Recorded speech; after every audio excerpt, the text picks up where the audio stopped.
right off the bat, we got to talk about coronavirus because it's everywhere. It seems like every day there's more steps being taken or more things being canceled or reduced. We got a lot of people out there that are saying that too much is being made of it, and another group that's saying, well, it's better to err on the side of caution. So before we even jump into it, which side are you on right now?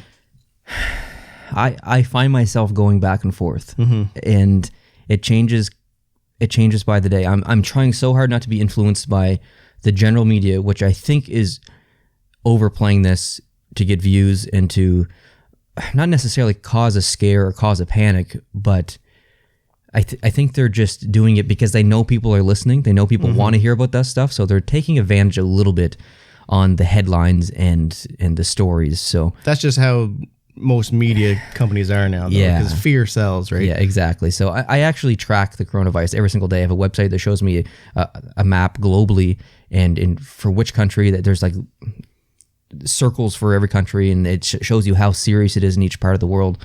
I don't know the website name off the top of my head, but I think we're up to 107,000 cases globally with over 3,500 people killed so far or something like that. It's a hard topic to talk about because there are so many things that it affects when it comes to the NHL and hockey in general. So I'm trying to be optimistic in the sense that I think that it's being overblown a little bit, but I can understand some of the decisions when it comes to players, like not allowing NHL players to interact with fans as much or at all.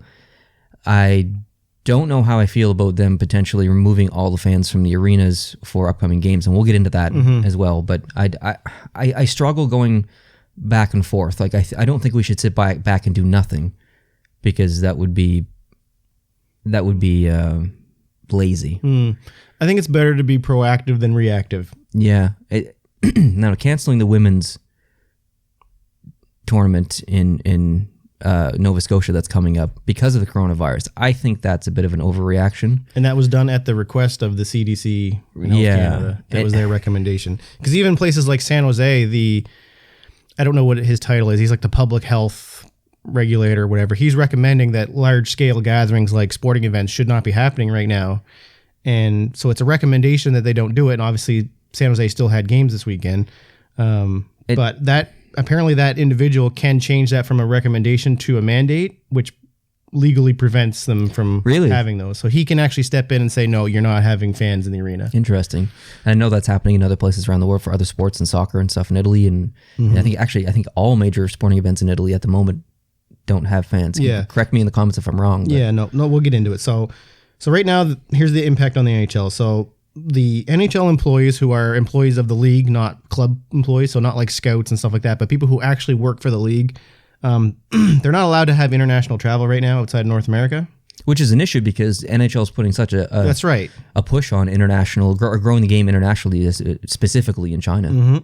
So they said if their employees travel by their own choice, if they go on vacation or if they do their own thing, they have to self-quarantine for 2 weeks. It was reported that they were going to close the locker rooms to all the media. So like after the game, they have the scrums. They weren't going to let people in there. And I read this on like 15 different websites. And even this morning, it's still saying it. But Gary Bettman came out with a statement last night that said this is not yet the case, but could change in the future. But if you look at this online, there's so many different articles saying that they are closed. And then Bettman's coming out saying the earlier reports stating that we are closing locker rooms are not completely accurate because it hasn't happened yet, but it may happen. Maybe it was a recommendation and not a mandatory. I don't know. Maybe because I think Elliot Friedman was the first person I seen that put it out, and he said they're going to be doing this. How do you feel about that? I'm okay with that. I'm okay with it regardless of the virus, because interviews after games are the worst interviews in any sport. It's the most generic softball questions. Hey, you guys did really good tonight. How do you think your team played? You just answered it in your own question, you wet tit. I'm fine with no player interviews. In between periods, they're half games, dressed, they're walking around, they're sweaty. Yeah. It doesn't even. I don't even need to see that. Interview them at practice. But they're still going to do the interviews. They're just having them in the press room. Yeah. So, just stop. I just texted her saying, I'm filming. Quiet, please. Who is it? Tasha. Oh. Stop calling. Stop calling. Stop calling.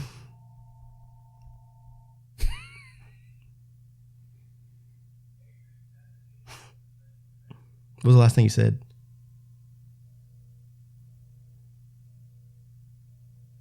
I said they're still gonna have them.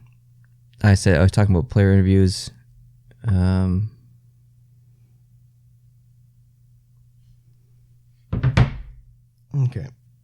I'm gonna have to go in a completely different direction just because I don't know where we were. I mean, you could just mention. So it's just like, sorry for the edit here. Got a phone call. Yeah. We were talking about player interviews. Okay.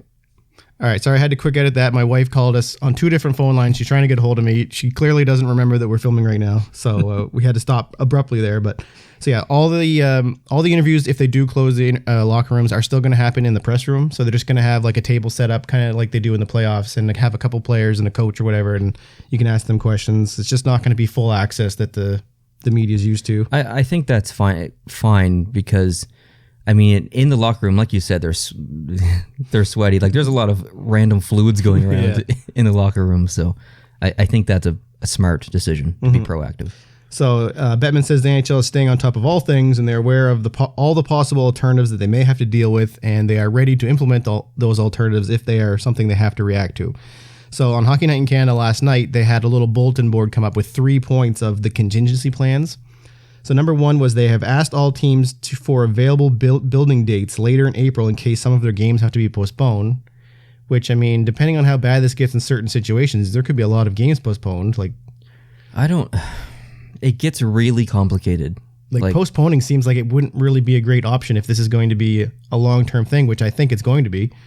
It's going to be a long-term thing. Like this is happening at the worst times. Yeah. 15 games left until the playoffs. I don't know. They have lined up potential neutral site venues in case only specific regions become unsuitable to play. And as before, I kind of said San Jose.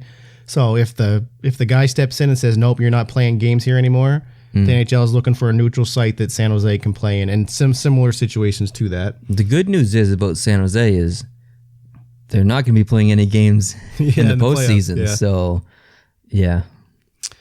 Finally, the last one is they discussed playing in empty arenas as a worst case scenario, which is just something that you mentioned earlier. I think it's weird, and it sucks financially for obviously the city that they're playing in, but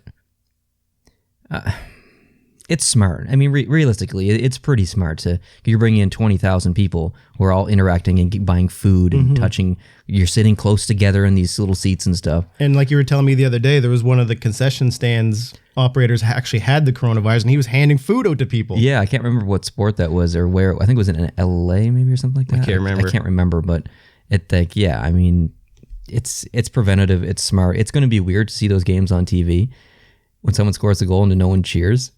Yeah. That's going to be really strange. It's going to look like the Winter Classic kind of, because you don't really see any fans when it's top down, but then it's going to be so quiet. And the horn's going to go off, but will they still play the horn? Like, do they still celebrate? I think they still celebrate. I don't think they play the horn, though. Who are they playing the horn for? They're playing it for people at home, I guess. Do they play the goal song? Yeah. Do they play music in between whistles? I don't know.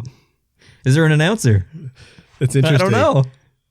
Like, I almost don't want this to happen, but I kind of do, just to see what would happen. Is there a national anthem? Yeah. I assume that there probably would be a national anthem, just because it's tradition, but... And I was reading something, I don't have it in my notes, that they were saying that some of the players may start taking the anthems in the tunnels. In the tunnels? Yeah, so that didn't really make sense to me, but I didn't put that in my notes because it didn't really make sense. You're not going to get sick through music.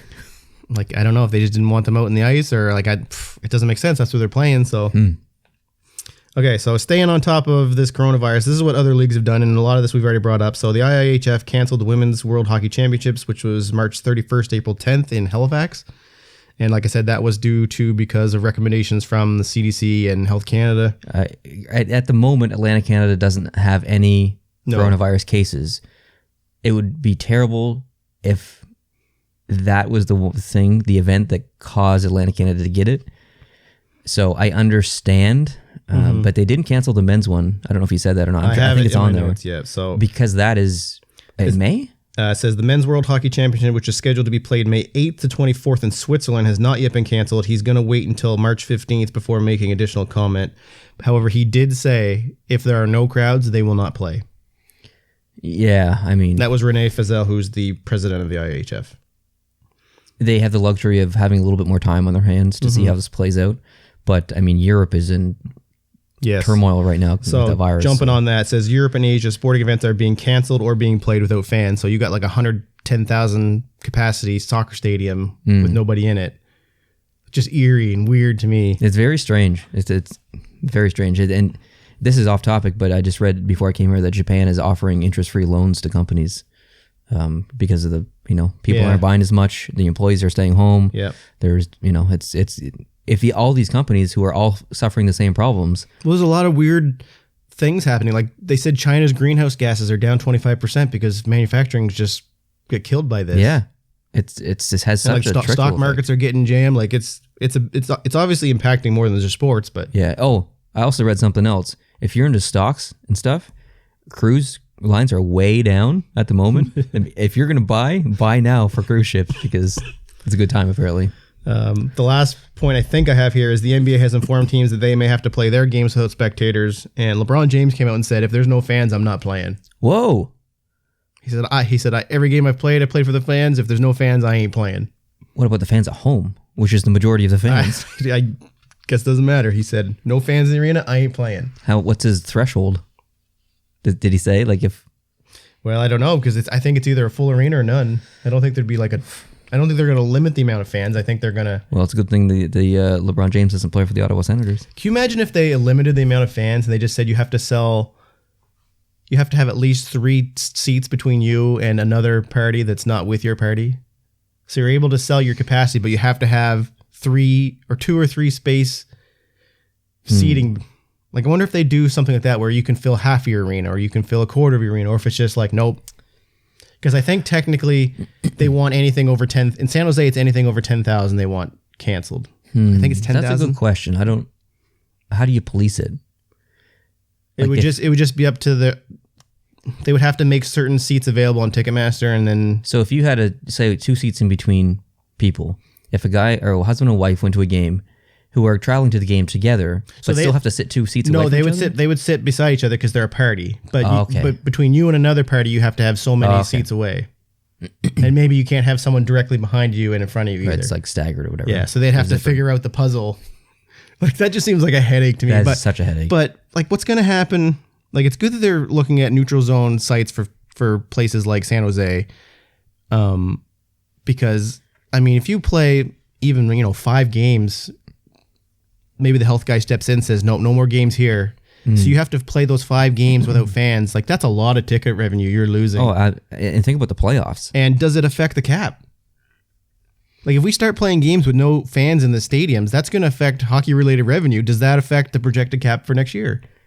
Because they're projecting how much money they're going to make, and based on that projection, that's what they're setting the cap for. Yeah, that's a really good point. I think you're probably right.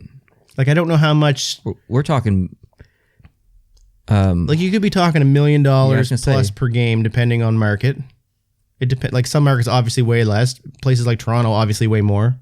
With playing on a neutral site, we kind of talked about this last night off camera. But if this happens in the playoffs, and they're cutting out fans from the playoff games, and they're playing at a neutral site,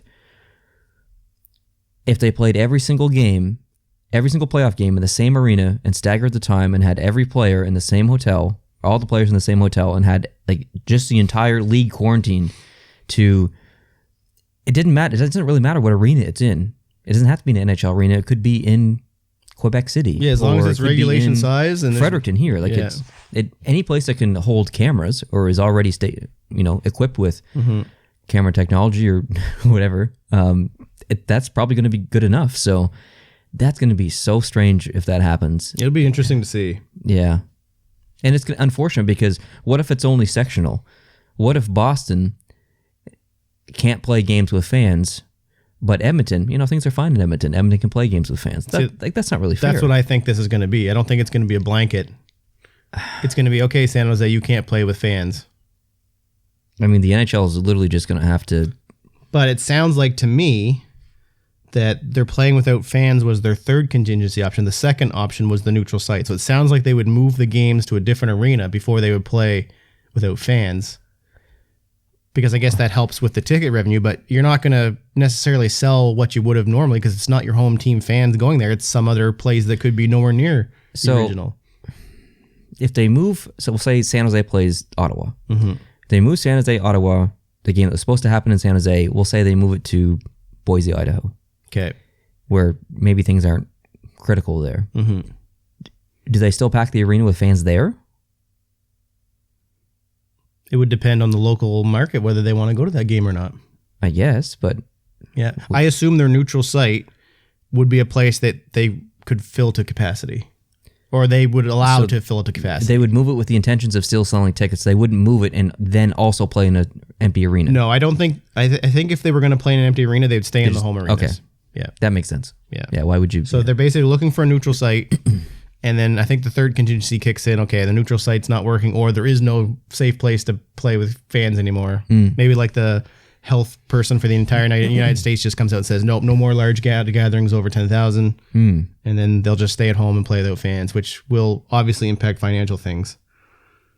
I wonder. Yeah, I don't know. The question is, do you think we're going to get to that point? It would be interesting. Like in a way, it's kind of, well, it's not good. Like there's only 15-ish games, plus minus, 17, whatever, left. And then there's playoffs. So the playoffs could be impacted for sure. But if this was like November and we had the whole rest of the season to look at, we could be looking at significant games played without fans or neutral site. Yeah, it's good and bad timing in a way. I think that, I don't know, it's hard to predict. It's hard to say. I think there's going to be a bigger break in between regular season and playoffs. Usually I think we have like 5 or 6 days, but from the end of the season on Saturday, and I think it starts on like Thursday or Friday or whatever of this upcoming week. I think we're going to see a bigger break in between there while they figure stuff out. I don't think we're going to have everything ready to go by then. I think because of the way that it's snowballing. I mean, the United States went from like 200 cases to 467 cases or whatever in the last 48 hours. And if you look at the map, it's not just on the coasts anymore. It's scattered all around Boston inward. It's in Minnesota. It's in Michigan. There's like Seattle, little dots everywhere, all around the United States now. So it's just going to snowball. And I mean, another thing that I didn't write in my notes is it's also affecting Seattle's preparation to sell season tickets. So they said they may delay selling their season tickets now because they wanted to give fans a chance to come to the arena and actually look at the seat in person. Like, hey, if you're going to come and spend $10,000+, we want to give you the opportunity to come and meet us and to individually pick your seats in person. And if you can't do that because of this virus, or if you're scared to come out, then we might just delay doing that, which is what they're talking about. Interesting. I wonder if the whole virus thing just changes the way that people or little things work in general, like dryers when you or not dryers, like hand dryers after you wash your hands in the bathroom. Some of them are push bacon pushers. Some of them are push button, censored. Push button, get bacon. Remember the symbol? It's like a push. Oh, yeah, little lines coming out. It's like push button, get bacon. And hand soap, like you press it to get the hand soap. Some of them are motion censored. Yep. I wonder if we'll see that just be removed entirely from everywhere, where it's mandatory. Governments say, listen, if you have a public restroom, you need to have censored toilets, censored soap, censored whatever. There's so many little things that trickle down from this virus that could change in a global perspective, in an individual perspective. Like it's just, there's so many little threads to go on. I mean, we could really talk about this for an entire podcast about the coronavirus and what could potentially happen. I don't even know how long we've been talking for, but we've only been covering one angle of it, which is the sports angle, specifically hockey. Like we haven't talked about, the political, the financial, the impact on people's lives. Like this is definitely. And there's some sports where, like NASCAR. And it is affecting NASCAR. There are some, like, would NASCAR races still go on? I think they would, because there's some tracks that don't just even get barely any attendance anymore. So I think some sports will go on, and some sports will kind of hold off. I don't think NASCAR would be impacted that much because I don't think the racers are aware of the crowd really. Like, yeah, you know what I mean? Like they're in a fast car, they're paying attention to their laps, their turns and stuff like that. It's loud. Like it's a lot different when you're like on the NBA when you have fans sitting 3 feet off of courtside. And the home momentum is getting you going. Like, you know, home games and football and stuff like that makes a big difference. If it's a quiet arena, it's almost like you're just out having a practice. And even when you go to practice, normally you have fans watching you. So this would just be completely weird. And in NASCAR, only about 30% or maybe less of the track has fans on it now. Yeah. So, I mean, that at some sport, it's going to be different for every sport. Like golf. There's fans of golf, but I think the majority of people watch golf on TV. Yeah, unless Tiger's playing, then Tiger has a crowd following him. So anyway, we'll stop there with that. We'll follow it. We'll see where it goes. Next week, we could do an entire podcast. See, that's kind of why I wanted to talk about it in this week, because I like looking back. Like I was telling you, like a couple weeks ago, I started listening to our first couple podcasts over again, and how much stuff was different. Like, number one, it was kind of weird listening to how we were talking stuff because it was so new, but just the things we were saying and talking about, like we were talking about goaltender interference, which seems to not have been an issue in a long time. We haven't talked about that in a while. There's a lot of little things came up like, man, that used to be a big issue. That used to be a big issue. We haven't really talked about it anymore. So I want to see where this goes. Like maybe the things we're talking about now is like, man, we were so naive to think that wasn't going to be a big deal or this could happen. Yeah, or maybe we want to say we were worried about nothing. And maybe some of those people that are in that, camp were right. Yep. I tell you one thing though, the podcast will go on. The podcast will go on.